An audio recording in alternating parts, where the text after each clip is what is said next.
Bonjour et bienvenue dans cette nouvelle analyse d'une chanson de BTS. On continue de s'intéresser aux chansons du premier album solo de Suga, intitulé D-Day, et sorti en mai 2025, avec cette fois-ci la troisième chanson de cet album, en featuring avec un autre membre de BTS, puisque J-Hope s'est joint à lui pour la chanson. À noter que le titre de la chanson fait une référence à une onomatopée qui vient exprimer la surprise.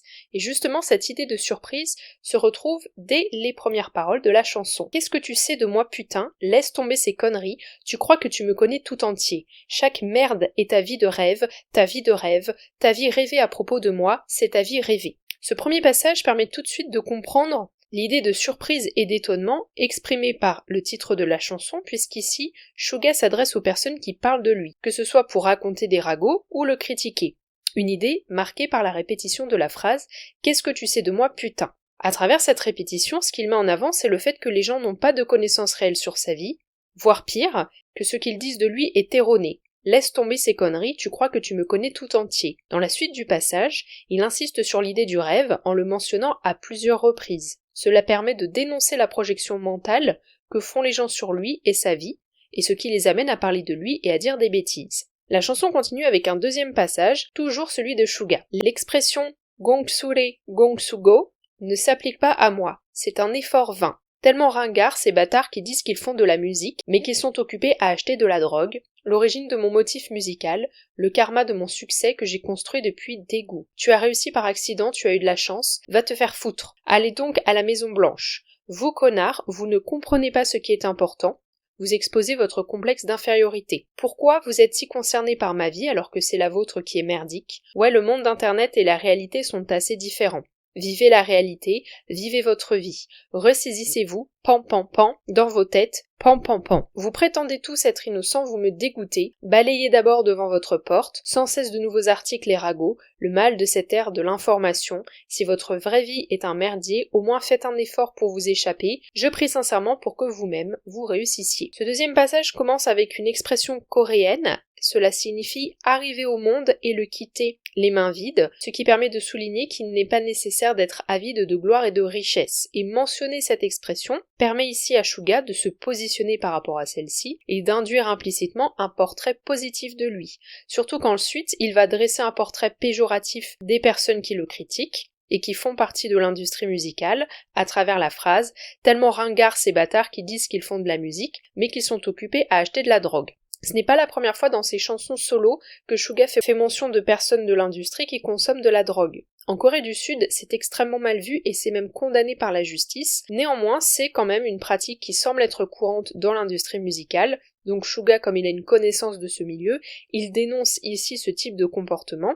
Et encore une fois, ça permet de le positionner en dressant de lui un portrait positif, puisqu'il montre qu'il ne fait pas partie de ce groupe de personnes et qu'il est sérieux dans son rapport à la musique. D'ailleurs, les paroles suivantes sont des paroles rapportées que les gens autour de lui ont dit, et cela concerne à la fois son succès et celui de BTS. Tu as réussi par accident, tu as eu de la chance. Cette phrase, elle vient minimiser la réussite de Suga et de BTS en omettant le travail acharné qui a été fourni dans leur carrière. Ce à quoi répond Suga en mentionnant sa ville natale de Daegu pour montrer qu'il y a eu tout un parcours et un travail à accomplir pour arriver là où il en est, et en même temps il exprime de la colère en les envoyant paître, puis il emploie un exemple de réussite en mentionnant la Maison Blanche. En effet, BTS a visité la Maison Blanche en mai 2022, à l'époque de la présidence de Joe Biden, pour discuter avec lui des crimes racistes anti-personnes asiatiques qui avaient lieu aux États-Unis. Donc cet exemple permet à Suga de montrer encore une fois sa différence par rapport aux personnes de l'industrie qui le critiquent, mais surtout que le succès de BTS n'est pas que musical,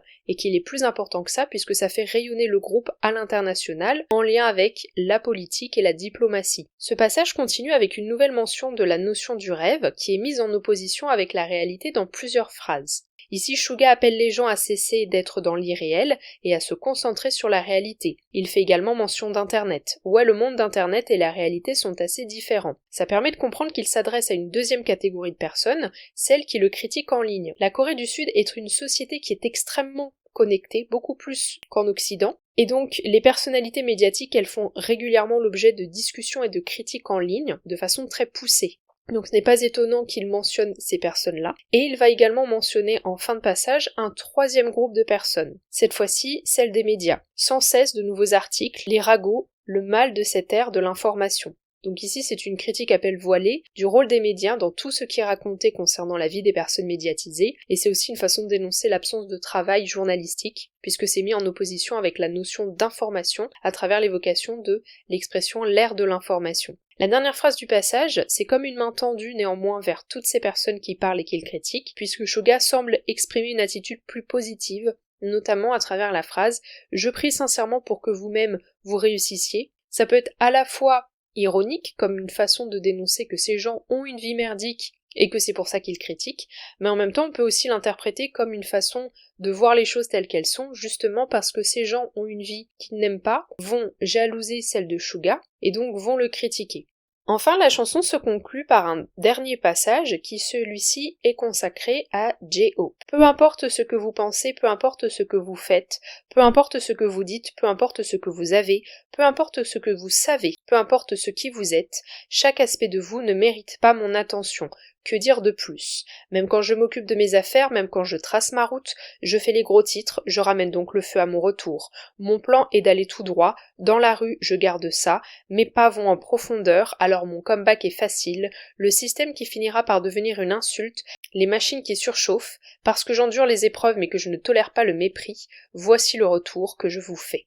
Suga commence son passage avec la répétition de la phrase « peu importe », auquel est associé tous les aspects de ce qui fait un individu, la pensée, l'action, la parole, le savoir, les possessions et enfin l'identité. C'est une façon pour J-Hope de dire qu'il n'a que faire de toutes ces personnes, d'ailleurs il le dit clairement, chaque aspect de vous ne mérite pas mon attention, que dire de plus. Après il dénonce le fait qu'il est l'objet de l'attention des médias quoi qu'il fasse, même quand je m'occupe de mes affaires, même quand je trace ma route, je fais les gros titres. À ceci est associée une référence à sa chanson solo, Arson, issue de son premier album Jack on the Box, avec la phrase « Je ramène donc le feu à mon retour », une référence à cette chanson Arson, où la métaphore du feu est filée tout au long de celle-ci. On a également une autre référence à une chanson solo suite à cela, il s'agit de On the Street, avec la phrase « Dans la rue, je garde ça ». En effet, cette chanson parle du lien de J-Hope à ses racines de danseur de rue, donc dans le contexte de la chanson, ça permet de mettre à nouveau en avant le fait qu'il se concentre sur l'essentiel de ce qu'il est en tant que personne et artiste par rapport à toute l'attention dont il fait l'objet et dont il ne se soucie pas. Cependant, il s'octroie quand même la liberté de leur rendre la monnaie de leur pièce en clôturant son passage,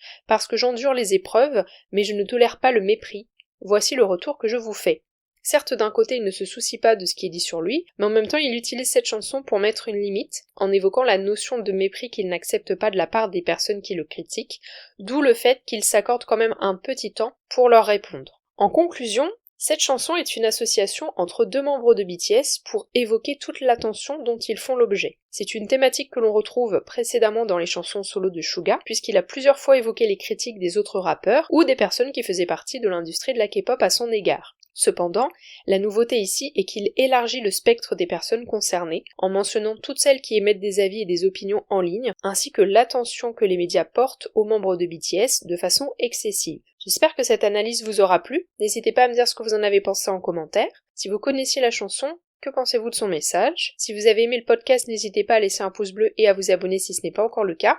Vous pouvez aussi le partager aux personnes qui s'intéressent autour de vous à BTS et à la K-pop. On se retrouve lundi prochain à 18h pour continuer la série d'analyses des chansons de ce premier album de Suga.